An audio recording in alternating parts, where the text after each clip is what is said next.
bagi ibu-ibu hamil dan anak-anak dan sudah terdaftar di BPOM. Penderita penyakit kulit yang cerdas selalu memilih salep kulit cap salas karena dapat meringankan penyakit kulit dengan cepat dan tuntas. Dapatkan salep kulit cap salas di Radio Persada FM, Jalan Semeru. Sakit kepala, segera minum Poldani. Sakit kepala karena migrain, redakan dengan Poldani. Poldani, obat sakit kepala. Hati senang, pikiran tenang, sakit kepala cepat reda. Jika sakit kepala, segera minum Poldani. Poldani, produksi PT Sanbe Pharma. Baca aturan pakai. Jika sakit berlanjut, hubungi dokter. Jika sakit kepala, segera minum Poldani. Poldani, pau. Mari kita antisipasi penyebaran Bu, COVID-19 dengan menerapkan garuan gaya punggungnya ayah iki, Bu. mencuci tangan. Gatel banget rasane. Ih, kok kayak jamur gini toh ya? Ini aku kasih salep tapi salas pasti sembuh.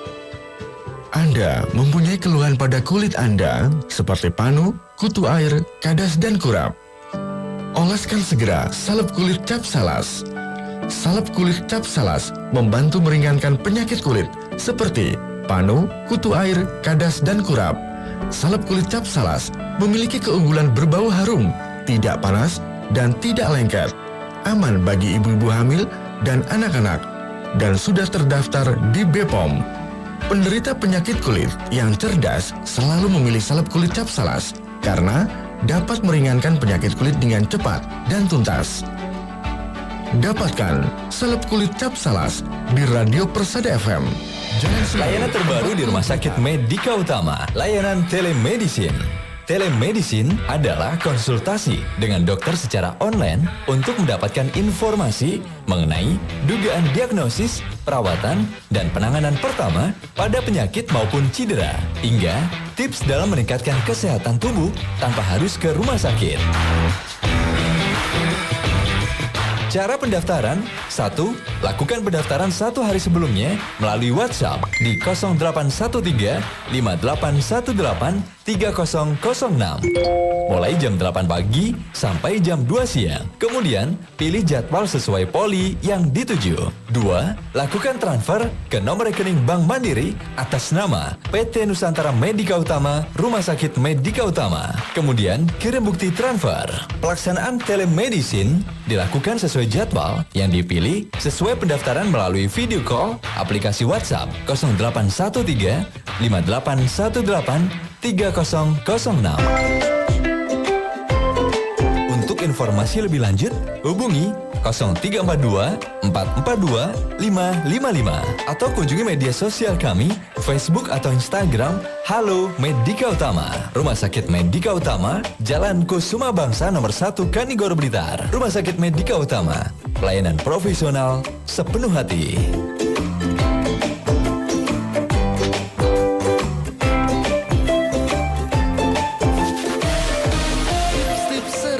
Tips seru 87.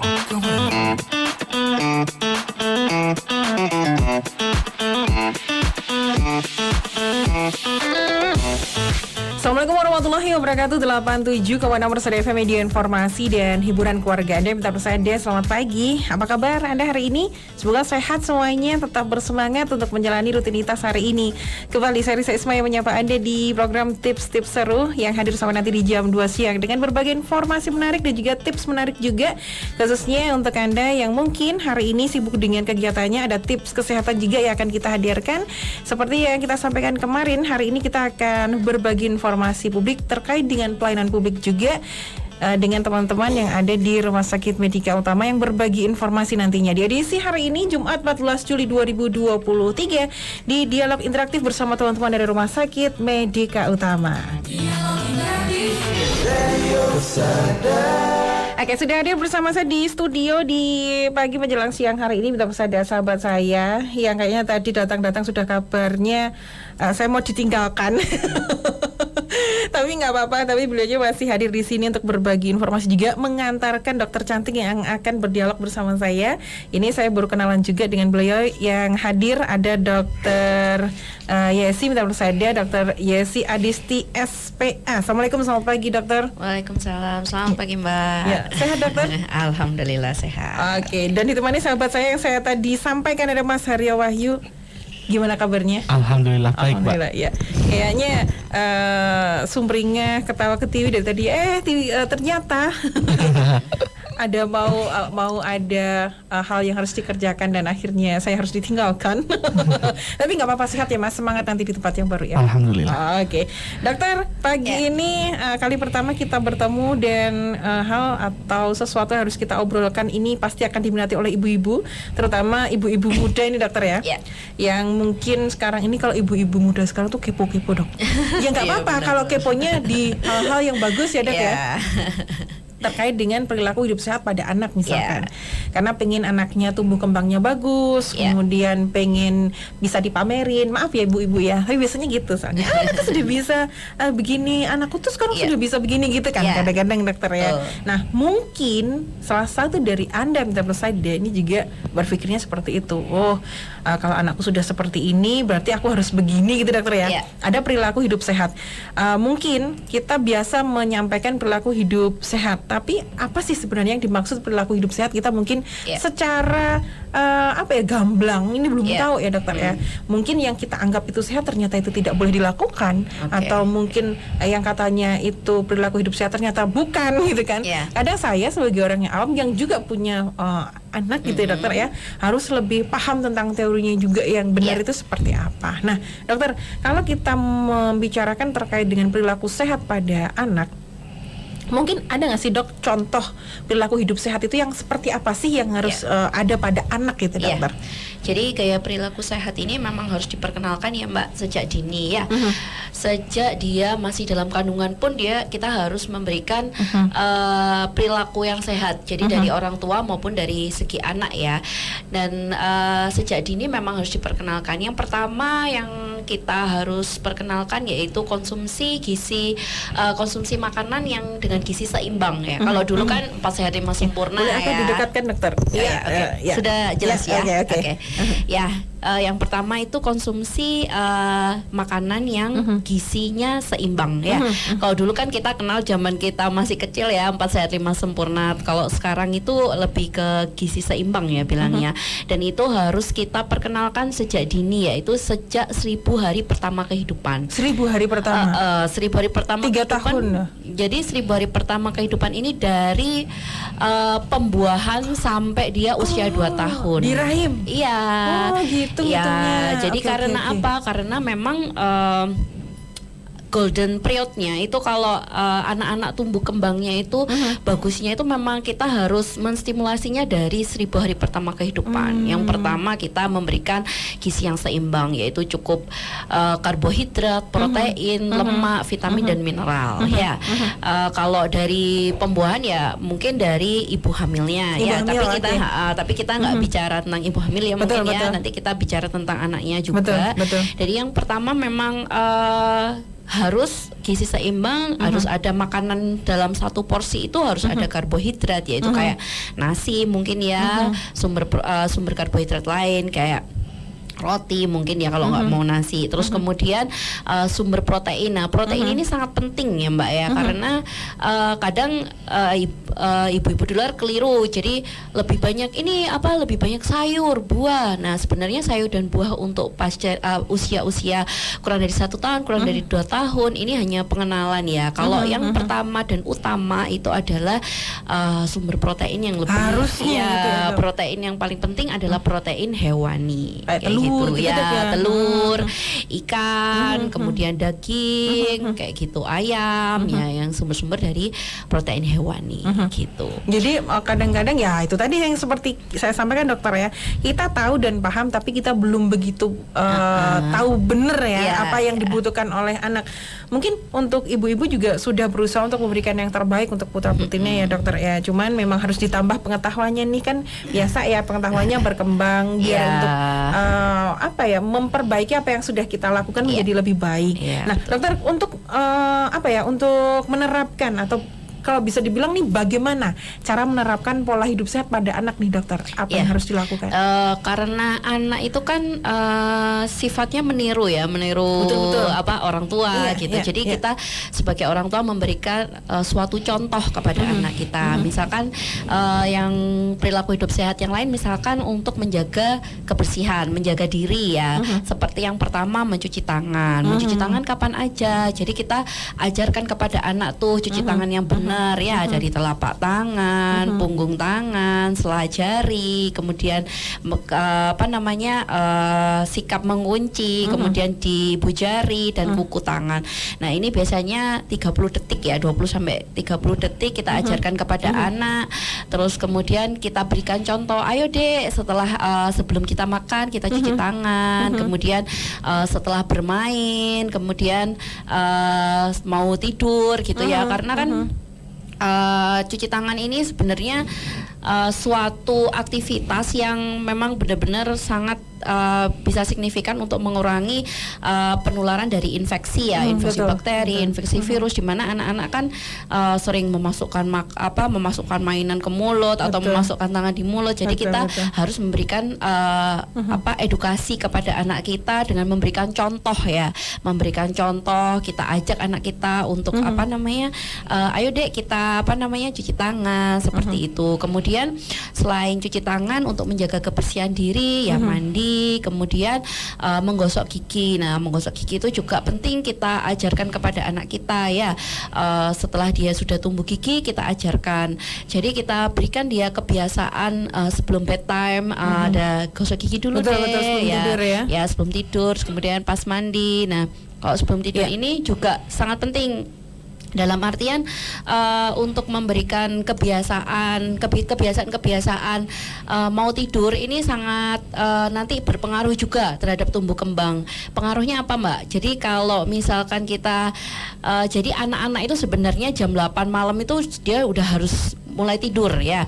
Jadi sebelum itu kita berikan kebiasaan dia. Jadi dia sudah ada di mindsetnya bahwa kalau saya setelah kita diajak mama untuk menggosok gigi malam itu berarti kita waktunya bedtime. Terus kemudian kita kita biasakan misalkan baca buku gitu. Jadi dia akan terbiasa. Jadi anak-anak itu memang harus dibiasakan rutinitas sehingga dia jam 8 udah tidur. Karena ketika tidur terlelap itu nanti anak akan mengeluarkan namanya growth hormone, sehingga dia growth hormonnya ada, sehingga dia ada tumbuh kembangnya itu bagus ya, tinggi gitu ya. Kadang anak pendek-pendek itu selain dia makannya mungkin ya, tapi kadang ternyata ada kebiasaan dia yang tidur malam-malam. Oh ya, gitu.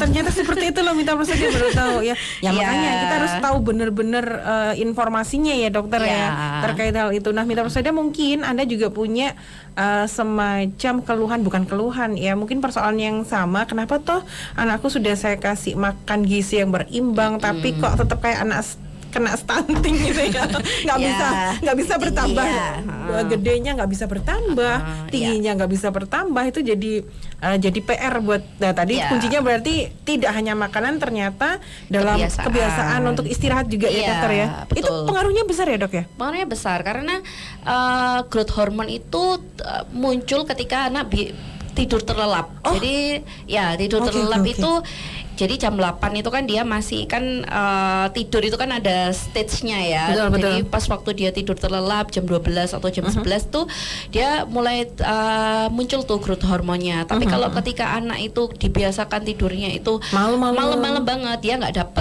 dapat growth hormonnya. Karena pas waktu dia harusnya dikeluarin, jadi nggak bisa karena dia belum tidur. Ini kunci nih, kunci Mas Aryo nih kunci. Karena teman-teman riset tuh banyak yang gitu loh dok.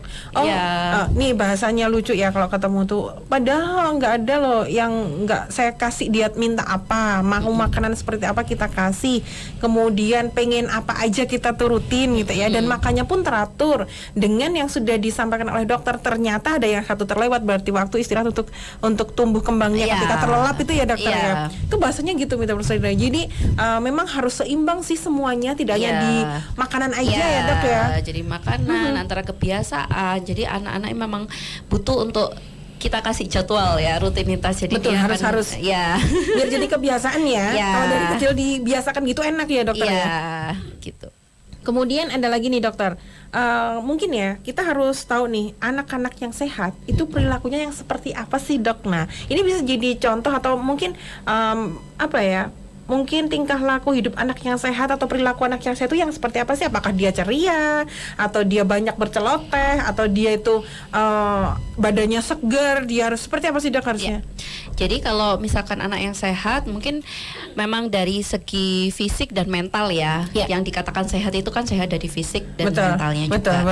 Kalau dari fisik memang kita bisa lihat dari tumbuh namanya ya. Kalau tumbuh itu kita bisa evaluasi dari berat badan, panjang badan, kemudian lingkar kepala. Nah itu bisa kita evaluasi dari itu, dan kita munculnya itu adalah status gizi ya. Kalau status mental mungkin juga berhubungan dengan perkembangan, mungkin perkembangan dia. Kalau perkembangan itu berhubungan dengan kalau bayi misalkan dia dari bisa tengkurap, merangkak, berjalan, kemudian dan juga sama kognitifnya juga ya. Kalau udah besar jadi kognitifnya juga. Nah itu semua bisa kita nilai. Jadi kita nilai pertumbuhan maupun perkembangan. Dan ini mungkin kalau yang di rumah ya, mungkin kalau belum dapat bisa menilai anaknya sendiri untuk pertumbuhan dan perkembangannya, kita bisa nilai misalkan anak usia. Jadi memang kita harus terus berkonsultasi ya. Jadi untuk anak usia 0 sampai 12 bulan tuh sebaiknya kita harus mengkonsulkannya tiap bulan ke dokter maupun ke posyandu ya. Kalau usia 12 sampai 24 tiap 3 bulan sekali. Kalau di atas itu tiap 6 bulan sekali. Untuk menilai apa? Untuk menilai pertumbuhan dan perkembangannya gitu. Anak yang sehat berarti ya kalau diukur dari tumbuhnya berarti status gizinya cukup, dan itu perlu ahli untuk kita tahu bahwa anak kita memang benar-benar status gizinya cukup atau status gizi baik. Gitu. Kalau perkembangannya yang anak sehat ya seperti itu, ceria, kemudian anak yang suka berceloteh itu juga bertanya, itu berarti ada stimulasi dari dia, perkembangan dari otaknya. Jadi memang anak yang aktif atau anak yang berceloteh itu bukan anak yang nakal, tapi memang dia perkembangannya bagus gitu ya. Ya sih, kebanyakan kayak gitu, tapi ada juga overload. Ya Mas Andri ya. dia enggak nyadar. Karena ini anak-anak tuh sekarang karena kelebihan gizi ada yang kelebihan berat badan juga akhirnya. Ya, nah itu yang enggak bagus. Kadang orang tua karena omongan ya, aduh kok nggak gemuk, nggak gini. Padahal sebenarnya kita kalau dari sisi kita harus lihat tren pertumbuhannya. Jadi tidak semua pasien gemuk itu sehat. Anak yang langsing itu anak yang gizi buruk. Kan kita harus lihat tren pertumbuhannya kayak gimana. Betul. Jadi kalau misalkan nih dok, ada yang anak-anak tumbuh kembangnya terlalu baik, jadi overload kayak gitu ya. Apakah itu nanti ada diet atau biar anak nggak terlalu gemuk gitu loh dok? Ada nggak sih yang kayak gitu dok? Jadi ada memang anak-anak dengan obesitas. Mungkin ada anak yang dengan obesitas itu nantinya itu dewasanya nanti yang nggak bagus ya, dewasanya atau pas dia usia-usia adolescence ya, itu ada kayak resistensi insulin, ada penyakit-penyakit sindrom metabolik itu memang kayak penyakit-penyakit yang dia kegemukan sehingga dia metabolismenya nggak bagus. Sebenarnya makanya kita perlu gini aja lah, nggak sebagai lini pertama di posyandu. Nah itu kan di posyandu ada buku KIA tuh, ada buku KIA. Jadi kita itu bisa lihat berat badan, tinggi badannya itu sudah sesuai atau belum, sesuai dengan tren pertumbuhannya atau belum. Nah di sini kita bisa lihat. Jadi tidak hanya sekali kita periksa aja, jadi harus trennya itu kita tahu. Nah kalau misalkan anak obesitas gimana? Apakah harus dikurangi atau gimana?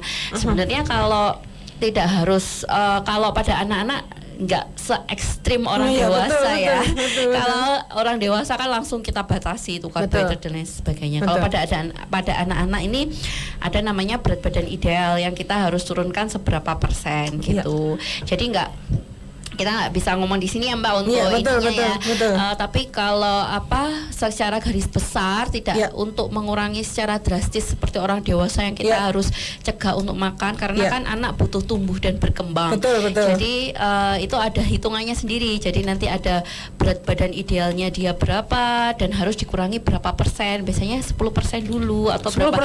Ya, maksudnya untuk kebutuhan dia. Jadi kadang target kita nggak harus dia kurus tapi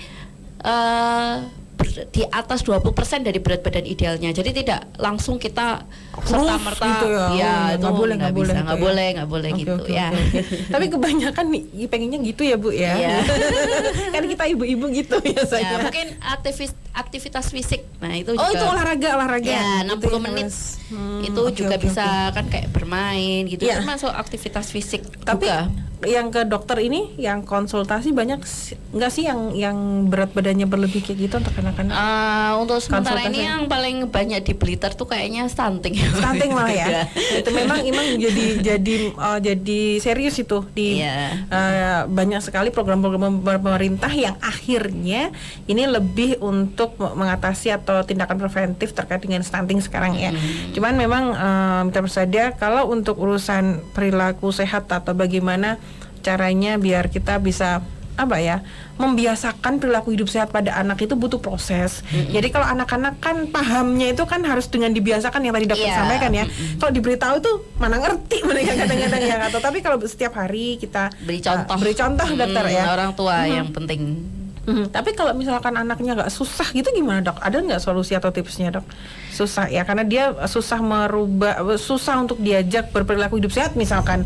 Apa nih tipsnya dari dokter yang harusnya dilakukan oleh ibu-ibu ini? Ya sebenarnya memang kalau kita untuk mengubah atau membiasakan anak ini nggak boleh cuman kita sekali 2 kali aja karena ini harus rutin kebiasaan ya. Apalagi yang namanya membiasakan makan misalkan ya. Membiasakan makan ya. Kan kadang ibu-ibu muda sering mengeluhkan anaknya GTM sulit makan gitu kan. Nah itu pun kita ada ini membiasakan makan pun nggak hanya sekali 2 kali langsung berhasil kalau pada anak itu. Jadi jangan ego orang tuanya, tapi kita harus tahu. Kan gitu ya, kita harus mengerti bahasa dari anak-anak tersebut. Jadi memang nggak sekali 2 kali. Jadi kita biasakan terus menerus. Misalkan pun ini kebiasaan makan aja ya, kebiasaan makan. Misalkan kita biasakan anak makan di meja makan bersama orang tua. Kalau misalnya dia nggak mau, kadang anak kan nggak mau ya. Kayak ini misalkan yang nyata aja. Kalau misalkan kita ajarkan anak untuk makan protein hewani itu kadang nggak mau. Jadi susah ya kayak makan ikan atau ayam tuh susah, nggak mau dok, maunya tempe tahu gitu ya. Ya nggak apa-apa, misalkan orang tua nih ini aja Bu, makan di meja makan, anaknya dikasih makan, kemudian mama papa piring berbeda, kita ngomong aja ke papanya, oh enak ya Pak ya ikan ini, dia mau nyentuh mau ngelihat aja itu udah kemajuan loh, udah bagus. Nanti besoknya lagi besoknya lagi mau ngicipi dikit aja nggak apa-apa. Jadi itu memang anak-anak itu meniru tapi dia juga nggak mau dipaksa. Ketika dipaksa dia tambah menolak. Jadi mending kita kayak ibunya sebagai contoh, papa mamanya sebagai contoh. Jadi sebagai contoh, biasa dia melihat, biasa dia akhirnya dia akan meniru gitu. Tapi jangan pernah memaksa. Kalau memaksa semakin, kalau Dipaksa anak itu kan semakin emoh, dipaksa gitu semakin ya. emoh kalau anak-anak kayak gitu. Gitu ya Mas Aryo ya. Jadi memang harus benar-benar telaten tiap hari, nggak bisa sehari 2 hari langsung berhasil, nggak bisa. Tapi saya tuh beruntung Mas Aryo, anak saya tuh termasuk yang nggak mau makan. Jadi makan karena ibunya kan cerewet nih ya, jadi banyak hal yang diceritakan kemudian disampaikan gitu ya. Karena anak-anak itu kalau dipancing-pancing, kalau dimarahin atau diintervensi itu tambah moh gitu kan. Tapi kalau dibikin diece istilahnya, kayak diecek gitu ya, gitu, mereka lebih kepo akhirnya. Karena anak itu kepo ya, benar. Akhirnya mau ya. Itu yang saya lakukan maksudnya dokter. Betul. Itu ternyata ada di tipsnya dokter juga ternyata. Itu betul. Ya. Itu betul, Mbak. Karena kita kan selalu sekedar untuk menyuruh aja dia nggak akan mau tuh, betul. Jadi harus diberikan memang di rumah itu harus seperti itu kalau sama anak-anak dokter ya. Kalau hanya dengan diam kayak orang dewasa ya jelas nggak mau lah, dia nggak menarik gitu loh menurutnya gitu kan dok. Karena anak itu kepo. Betul. Dan itu betul loh. Ini banyak teman-teman Risa juga karena nggak cerewet kayak saya, mungkin akhirnya anaknya jadi kayak gitu ya. Makanya ketika kok bisa sih anaknya sehat, seger kayak gitu ya. Ada beberapa hal yang memang harus dilakukan seperti yang disampaikan oleh dokter tadi. Ada korelasinya Mita Persada, nggak hanya karena emaknya cerewet, bukan, tapi karena memang ada metodenya gitu ya. Dan metodenya itu walaupun biasanya orang lah gitu ya, tapi harus dilakukan ternyata. Itu ada pengaruhnya juga berarti ya. Berpengaruh. Oke. Dokter, kalau untuk anak-anak, dok, yang dibilang anak-anak untuk tumbuh kembang seperti perilaku hidup sehat ini harus diberlakukan ketika usia berapa nih dokter? Harus dibiasakan dari usia berapa maksudnya? Ya ini sih usia kurang dari 2 tahun udah harus dibiasakan. Harus dibiasakan. Iya. Dia mulai mengerti bahasa. Jadi dia usia 0 aja kita harus stimulasi. Jadi ada stimulasi untuk anak-anak usia 0 sampai 29 hari, untuk usia 3 bulan itu tetap harus stimulasi ya. Jadi bukan berarti anak bayi nggak ngerti, bukan berarti bayi nggak bisa komunikasi gitu. Jadi kalau misalkan bapak ibu di rumah punya bayi ya bunda punya bayi di rumah, jangan hanya didiemin. Nanti dia nggak terstimulasi. Jadi kalau orang tua itu kan ada asi, asu, asah. Jadi harus kita kita kasihi, perlu kasih sayang gitu ya. Kita asah, betul. Untuk mentalnya, kita berikan dia stimulasi motorik halus, motorik kasar itu dari usia 0 hari udah bisa kita stimulasi. Dan yang keren itu sekarang di sekolah-sekolahnya anak-anak yang PAUD, TK itu ya, itu ibu guru alhamdulillah sudah mulai menerapkan apa yang disampaikan oleh dokter ya. Mulai bagaimana caranya, kan kita kadang-kadang dulu sempat khawatir juga kan punya anak kita tinggal di sekolah, nanti di sana perilakunya seperti apa, sehat atau enggak. Ternyata alhamdulillahnya semua diterapkan di sekolah. Semoga di tempat Mitra Persada juga seperti itu. Jadi pola hidup sehat yang disampaikan dokter tadi termasuk cuci tangan, gimana. Biasanya ada nggak sih dok yang sekolah ngundang kayak gitu untuk bagaimana mengajarkan cara berperilaku hidup sehat di sekolah gitu, ada nggak sih dok yang ada ya? Iya. Nah, seperti apa Mas Aryo? Beberapa kali itu salah satu program rumah sakit kan memang OHIH ataupun juga meretas hubungan baik. Jadi beberapa sekolah di Kabupaten Blitar dan Kota Blitar beberapa itu sudah mengundang kami untuk menjadi narasumber. Yaitu tidak hanya untuk cuci tangan aja, tapi cara gosok gigi yang baik, terus cara menjaga kesehatan mata, terus ya cara cuci tangan yang baik itu termasuk salah satu materi yang diajarkan oleh dokter kami di beberapa sekolah itu. Gitu ya. Itu memang perlu dilakukan ya dokter ya, kan tidak hanya di rumah aja, di sekolah juga penting. Iya harus. Kayak mencuci tangan itu kan sebenarnya hal sepele, tapi itu berdampaknya banyak. Betul. Jadi bisa menghindari berbagai infeksi ya. Karena yang dulu-dulu ini kan karena COVID itu kan semuanya pada cuci tangan nih. Nah, sekarang mulai lupa lagi. Ya, sebenarnya nggak hanya COVID aja, banyak infeksi lain yang harus kita cegah dengan mencuci tangan aja kita bisa mengurangi banyak infeksi, penyakit menular dan lain Nih, sebagainya. contoh dokter, apa yang harus kita biasakan dari kecil nih dokter? Cuci tangan tadi Cuci disampaikan. tangan, Oke. aktivitas fisik, terus menjaga kebersihan diri. Oke. Menjaga kebersihan diri ini seperti menggosok gigi, cuci tangan, mandi kayak gitu ya. Terus kemudian pemenuhan gizi ya, pemenuhan gizi seimbang. Nah, ini bisa dibantu oleh orang tua. Maksudnya kan perilakunya yang harus dibiasakan kepada orang tua, makan makanan yang dengan gizi seimbang gitu. Ini ada satu WhatsApp, saya baca nggak sih ya? Nggak apa ya dokter ya, mumpung Ya, dokter sama kan satu lagi sebenarnya Apa tuh? harus imunisasi. Oh iya sesuai betul, dengan harus itu, kalau Ya. itu harus ya, harus. Jadi ini sama tanya lagi dokter, ini agak saya cut, ada yang saya cut sedikit ya dokter ya, pertanyaannya ini terkait dengan ini Mbak yang ada di Garum yang ingin bertanya kalau putranya ada gangguan sejak dalam kandungan. Kalau dari kandungan itu hidrosefalus, dokter. Oke, ya. Hidrosefalus, apakah perilaku hidup sehat seperti itu dan juga gizi yang cukup ini bisa membantu untuk keadaan anak saya yang sekarang ini usianya 12 tahun nih dokter? Oke ya. Jadi kalau hidrosefalus itu kan ada sumbatan ya pada kepala sehingga dia kepalanya membesar, ada cairan akumulasi. Nah, itu memang kalau pada anak hidrosefalus mungkin tumbuh kembangnya berbeda ya, Mbak ya. betul, Sehingga memang perlu jadi mungkin kalau dia berkebutuhan khusus pun sebenarnya ini lebih ekstra ya kalau kita memberikan pengajaran, dan itu penting sekali kalau kita memberikan edukasi tentang perilaku sehat, karena anak-anak yang berkebutuhan khusus atau anak-anak yang punya tumbuh kembang yang berbeda ya, ini harus kita ajarkan benar-benar karena memang lebih ekstra mungkin ya. Betul. Ya, dan itu perlu untuk konsultasi pada ahlinya ya, ke dokter ya. Jadi konsultasi tumbuh kembangnya, konsultasi mungkin untuk hidrosefalusnya. Mungkin Itu pengaruhnya besar ya dokter ya. Misalkan Ya, kan banyak cairan yang di kepala, kalau usia sudah 12 tahun kan berarti sudah ya mungkin itu sudah sudah ada tindakan-tindakan ya, Mbak, kan bisa ada operasi gitu kan dari bedah saraf dan lain sebagainya. Kalau dari anak biasanya kita kalau misalkan dia ada komplikasi, kan kadang-kadang ada komplikasi misalnya ada kejang atau apa.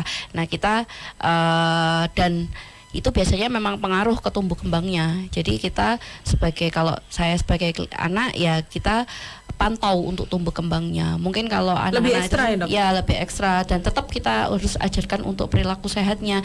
Ya tetap makanan dengan gizi seimbang harus kita berikan. Kan tidak ada pantangan untuk anak-anak dengan hidrosefalus. Betul. Ya. Jadi memang kalau hidrosefalus kan dari dalam rahim ya, dokter bisa ya, sudah karena infeksi biasanya gitu juga ya. bisa infeksi Oke. torch ya. Ada pengaruh seperti itu mitra peseda, tapi tetap berikan edukasi perilaku hidup sehat dengan kondisi apapun yang terjadi pada dibantu, anak ya gitu dibantu sama orang tua mungkin ya, cuci tangan kayak gini ya. Betul. Kalau anak-anak tuh sekarang tuh kalau diedukasi oleh dokter yang mungkin dengan berbagai metode gitu kan, anak-anak mulai bisa menerima. Cuman kadang-kadang nih malah orang tuanya yang cuek nih dokter ya biasanya ya.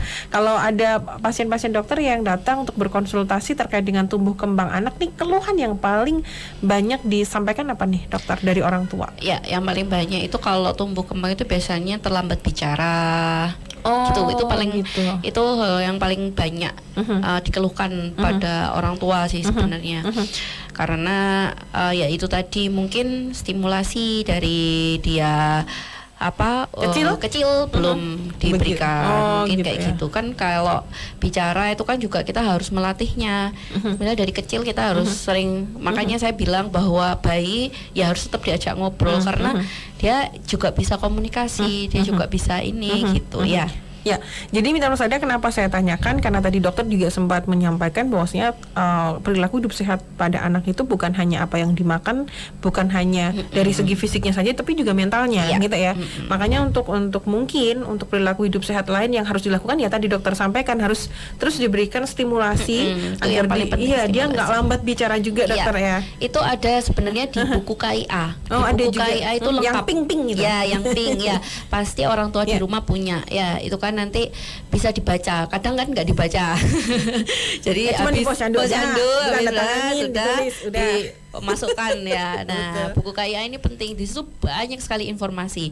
Jadi informasi untuk stimulasi, terus di situ juga ada nanti untuk evaluasinya. Jadi setelah distimulasi, di situ nanti bawahnya itu ada Mbak kotak-kotak itu yang ya atau tidak, anaknya bisa misalkan bisa mengangkat kepala ya atau tidak gitu. Kalau misalkan ada di situ nanti ada pertanyaan, ada 5 sampai 7 pertanyaan. Kalau satu aja dia ada kecentang tidak di usia dia 0 sampai 3 bulan itu, nah itu harus segera dibawa ke fasilitas kesehatan, dikonsultasikan. Kenapa anak saya terlambat ya?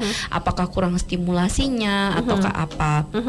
Jadi ibu-ibu di rumah harus membaca buku KIA-nya, itu pesan saya. Jangan aja dijadikan pajangan. Jadi itu di situ ada banyak informasi untuk stimulasi pada anak dari usia 0 sampai usia 5 tahun ya. Kemudian empati, makanan apa saja yang perlu kita berikan kepada anak kita. Kemudian harus dicincang usia berapa, harus disaring usia berapa, kemudian harus naik tekstur usia berapa, di situ ada semua. Lengkap deh dokter ya. Jadi harus dibaca ya, apa aja yang tanda-tanda yang perlu kita waspadai atau yang tanda bahaya apa pada anak kita, di situ ada. Pasti ibu jawabnya gini, enak dengerin aja dok, baca males gitu ya. Kan sekarang zamannya TikTok sama Instagram Mas Hero ya. Nanti mungkin dokter Yesi bikin 5 apa tuh dok namanya, 5 tumbuh kembang anak atau apalah gitu ya, apa 5 perilaku untuk hidup sehat gitu ya. Dasar emak-emak ya. Kalau suruh baca tuh males dong, nggak ada waktu. Tapi kalau dengerin ada, kalau lihat TikTok ada gitu. Atau lihat YouTube kita ada. Ya udah deh, nanti moga-moga dokter Yesi bisa kasih informasi lain terkait dengan perilaku hidup sehat pada anak. Sudah terakhir dokter yang ingin disampaikan untuk ke Mas Haryo dulu nih. Kalau poli tumbuh kembang ada ya di Rumah Sakit Medika Utama ya? Iya, itu bisa daftarnya, bisa konsultasinya kapan, atau nanti prosedurnya harus bagaimana nih Mas Haryo? Bisa konsultasi atau telemedicine dengan Dokter Yesi, ataupun datang langsung ke Rumah Sakit Medika Utama di Jalan Kusuma Bangsa nomor 1 Kanigoro. Kalau untuk telemedicine, daftar online-nya melalui nomor 0822 6141 9191. Ataupun nyambung yang tadi Mbak, yang apakah sekolah-sekolah bisa mendatangkan dokter, itu sangat bisa. Jadi prosedurnya tidak rumit, hanya cukup bersurat aja, pengajuan, kalau misal tanggal sekian untuk mengisi materi seperti materi hidup sehat ataupun cuci tangan ataupun gosok gigi, pokoknya tentang kesehatan. Itu nanti dari tim kami akan menghubungi dan menjadwalkan. Itu tidak ada biayanya loh Pak. Gratis ya? Iya. Nanti saya tanya-tanya ke Mas Haryo tentang itu ya. Terakhir dokter yang disampaikan terkait dengan perilaku hidup sehat pada anak di pagi hari ini. Iya, Jadi gaya hidup sehat itu memang perlu diperkenalkan kepada anak-anak sejak dini. Karena kebiasaan-kebiasaan yang baik ini berperan penting untuk dapat membantu mengoptimalkan tumbuh kembang dan mendukung tumbuh kembang anak menjadi orang dewasa yang baik nantinya.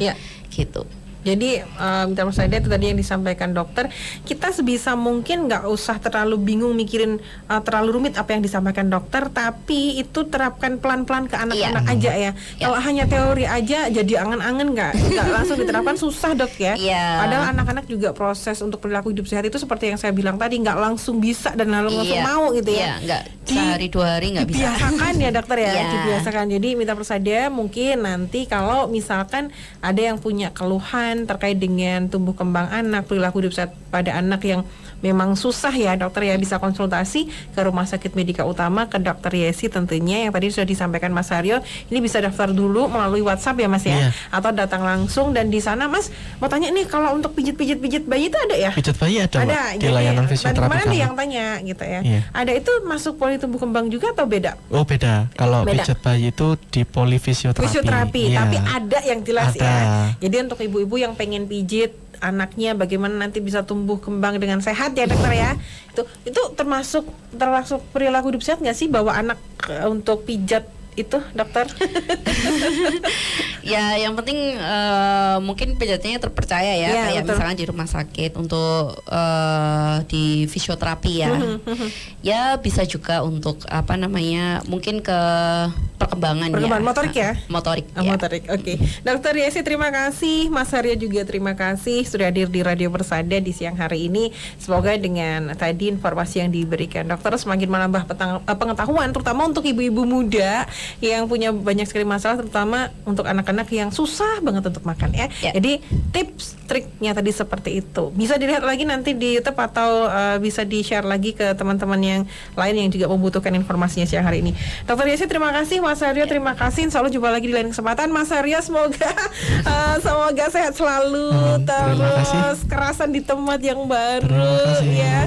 Kalau ada waktu bisa main-main lagi ke Persada Siap, ya. iya, Terima Mbak. kasih. Assalamualaikum warahmatullahi wabarakatuh. Waalaikumsalam warahmatullahi warahmatullahi wabarakatuh.